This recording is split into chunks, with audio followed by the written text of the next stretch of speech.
పదవులు లేకున్నా కూడా వాళ్ళకి ఎస్కాట్లు వాళ్ళ వెనకాల వ్యాన్లు ఎందుకంటే లగచర్లకు వెళ్ళి బెదిరింపులు కావచ్చు ఇట్లాంటివన్నీ వేసిండ్రు. ప్రతి దాంట్లో సీఎం రేవంత్ రెడ్డి సోదరులు ఇన్వాల్వ్మెంట్ చాలా ఉన్నది, చాలా జాగాలలో ఉన్నది. కాబట్టి వీళ్ళు ఇక్కడ కూడా ఇన్వాల్వ్మెంట్ అయ్యారు. వీళ్ళు ఇక్కడ 100% ఆర్థిక లావాదేవీల తేడా వల్ల అసెంబ్లీ తెగబడి ఒక ముఖ్యమంత్రి సిగ్గుండాలి కదా హరిత గారు. ఒక ముఖ్యమంత్రి ఇంత చిన్న సబ్జెక్టు అసెంబ్లీ దగ్గర చర్చ జరుపుతారు ఎవరన్నా? ఒక సిఐ లెవెల్లో మేనేజ్ అయ్యే కేసును ముఖ్యమంత్రి అసెంబ్లీలో మాట్లాడి పోలీసులను మొత్తం ఈరోజు మీరు ఏది రోడ్డు మీద తీసుకొని వచ్చి వాళ్ళు ప్రెస్ మీట్ పెట్టి, అది కూడా ఒక సస్పెండ్ అయిన డిఎస్పీ నిన్న ప్రెస్ మీట్ పెట్టిన అక్కడికి సస్పెండ్ అయిన డీసీపీ అంటే డిఎస్పీకి నిజంగా అట్లాంటి అధికారం ఉంటుందా సార్? అంటే ఎక్కువ మాట్లాడినా మీ రీల్స్ కట్ చేస్తాము ఇట్లాంటివన్నీ కూడా నిన్న విష్ణుమూర్తి అనే మాట్లాడిండని విన్నాము. అంటే ఏంటి అసలు నిజంగా అట్లాంటి అథారిటీ ఉంటుందా సినీ ఇండస్ట్రీలో జరుగుతున్నటువంటి? ఎక్కువ మాట్లాడొద్దు అంటే మాట్లాడే హక్కు లేదంటారా తెలంగాణలో? ప్రశ్నించే హక్కు లేదంటారా? వాళ్ళు ఏందనంటే ఆయనకి ఏదో పైన ఏదో ఫోకస్ రావాలి, ఎవరికో టచ్లో ఉన్నాడు నౌకర్ కోసమో. సస్పెన్షన్ ఏసీపీ కదా సార్ ఆయన? సస్పెన్షన్ అయిందట ఏదో ఉన్నది మొత్తాన్ని. ఏమన్నా ఈరోజు సిస్టమ్ గాడి తప్పినట్టు అనిపిస్తలేదు. ఒక ఆయన వచ్చిండ్రు, ఒక పోలీసులు వచ్చిండ్రు, ఒక సీఏతో నువ్వు మాట్లాడుదురా అని సివి ఆనంద్ గారు. సివి ఆనంద్ మీద ఎప్పుడైతే ఆయేషా మీరా కేసు అయిందో నాకు సివి ఆనంద్ రంగనాథ్ అంటే వీళ్ళకి ఫోకల్ పోస్టులు ఇవ్వద్దు అసలు. వీళ్ళకి ఎందుకు మంచి పోస్టులు ఇస్తుండ్రో నేను అన్ని ప్రభుత్వాలను నేను ప్రశ్నిస్తున్నా. వీళ్ళు లైఫ్ లాంగ్ వీళ్ళందరూ కూడా లూప్ లైన్లు ఉండాలి. వీళ్ళు ఫోకల్ పోస్టులు ఇవ్వద్దు. ఒక అమ్మాయికి న్యాయం చేయని వాళ్ళు ఈరోజు మీరు ఎట్లా ఇస్తున్నారు ప్రభుత్వాలు? ఇక చూడండి మీరు మొత్తం ఆయన హైడ్రా మీద ఇండ్లు కూడా ఏమన్నా తెగబడతారు. ఇసొంటోళ్ళు దేనికన్నా తెగబడతారు.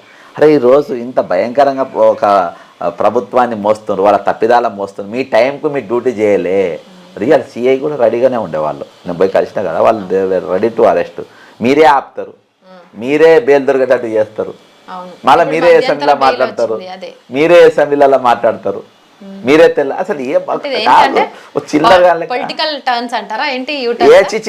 మా పొలిటికల్ అనేది చాలా పెద్ద పదం. ఒక చిల్లరగాన్లో చిల్లర పంచాయతీ, ఇది చిల్లరగాన్లో చిల్లర చూస్తారు సార్. అంటే ఇప్పుడు ముఖ్యమంత్రి మారినటువంటి ఈ హాట్ టాపిక్ ని ఎట్లా చూస్తారు? CM Revanth Reddy versus hero Allu Arjun.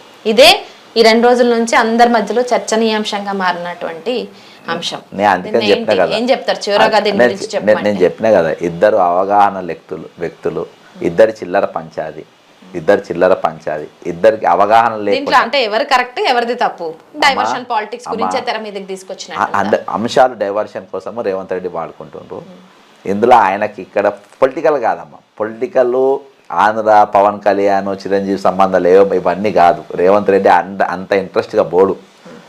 నాకేంది లాభం ఏం నష్టం, ఈడ తేడా కొట్టింది. ఆయన పేరు తీయలేదు, అరెస్ట్ అయ్యాడు. సింపుల్, అంతే. తీయరా అరెస్ట్ అయ్యాడు. లేకుంటే పోలీసు వాళ్ళు వాళ్ళ డ్యూటీ ఇదే వీడియోలు ఇంత సాక్ష్యాలు పెట్టుకొని ఇన్ని రోజులు మీరు ఎందుకు చూపించాలి? వాళ్ళకి ఈరోజు వాళ్ళు డిఫెన్స్లో పడ్డారు అన్న దానికి ఉదాహరణ నిన్న పోలీసులు ప్రెస్ మీట్ పెట్టడం తీసుకొచ్చి ఒక డెమో లెక్క చూపించారు. కాబట్టి వీళ్ళిద్దరి మధ్యలో అనద్దు, ఇద్దరి మధ్యలో చిల్లర పంచాది అనాలి. దీని పెద్దగా పొలిటికల్ అనే పదం అనేది చాలా గొప్పది, అది ప్రజల లాభం కోసం వాడేది. పొలిటికల్ అనే పదం కాకుండా ఒక చిల్లర పంచాది, వీళ్ళిద్దరి మధ్యలో చిల్లర పంచాది. ఆయన స్థాయి ఏంది సార్? సీఎం రేవంత్ రెడ్డి అది ఎప్పుడు పడిపోయింది? స్థాయి నుంచి ఆయన అసెంబ్లీలో అల్లు అర్జున్ గురించి మాట్లాడడం, అసలు ఎన్ని ఇష్యూస్ ఉన్నాయి. లగచర్ల ఇష్యూ ఉంది, ఇట్లా పిట్టల్లా రాలిపోతున్న గురుకులాల విద్యార్థుల విషపూరిత ఆహారం పెట్టి చనిపోతున్న వాళ్ళు, పాము కాటుతో చనిపోతున్న వాళ్ళు విద్యార్థుల ఇష్యూస్ ఉన్నాయి, నిరుద్యోగుల ఇష్యూస్ ఉన్నాయి, పెన్షన్ పెంచుతామన్నారు, మహిళలకి డబ్బులు ఇస్తా అన్నారు 2500. ఇవన్నీ పక్కన పెట్టేసి ఇదా సార్ ఇష్యూ? అసెంబ్లీలో మాట్లాడాల్సిన అంశం అంత గొప్ప టాపిక్ ఇది.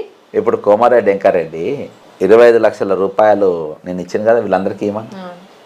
వీళ్ళకి కాదు సార్, ఒక్కటే ఫ్యామిలీ ఇచ్చింది కదా. వీళ్ళందరికీ ఏమంటున్నా ఇప్పుడు?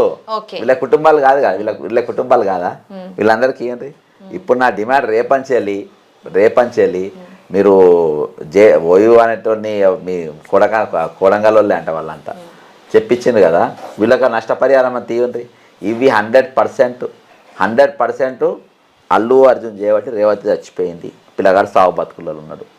100% ఆ హత్య రేవంత్ రెడ్డి చేయబట్టి. ఎస్, ఇప్పుడు మీరేమో గవర్నమెంట్ హత్యనే అని అంటుండ్రు, అంటే వాళ్ళ వైఫల్యం కారణంగా. హోమ్ అంటే మినిస్టర్ తన చేతిలోనే ఉంది కదా, ఆయన అవును, ఎందుకు ఎప్పుడైతే మీరు పర్మిషన్ ఇయ్యరు అన్నప్పుడు నువ్వు అక్కడికి వెళ్ళి ఆపుకుంటూ వచ్చేది ఉండే. ఆయన ఎందుకు నేను రేపు అసెంబ్లీ నడుస్తుంది, ఈ పిల్లల గురించి మాట్లాడమని నేను పోయినా, న్యాయమైంది ఇది. నన్ను బోనిస్తారా? మీరు ఎలా ఆపుతారు? గేట్ కాడ ఆపుతారు. నన్ను బోనియరు కదా అసెంబ్లీ దాకా. అక్కడ పోతే ఏమన్నా ల్యాండర్ ప్రాబ్లం వస్తుంది. మరి అసొంటోని కొన్ని బండ్లతో కానవాయికి వెళ్ళి వస్తుంటే మీరు ఎందుకు ఆపలే?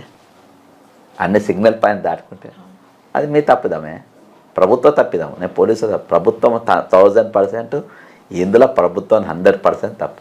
ఈరోజు సరే నువ్వు అల్లు అర్జున్ అంటున్నావు కదా, అల్లు అర్జున్ అందులోకి రావడం వల్ల చనిపోయినది ఓపెన్. ఒకటి మీ ఫెయిలియరు.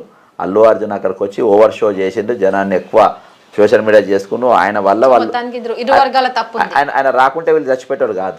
ఓకేనా? దానికి కారణం వీళ్ళ మరణానికి మనం కారణం. Thank you so much sir.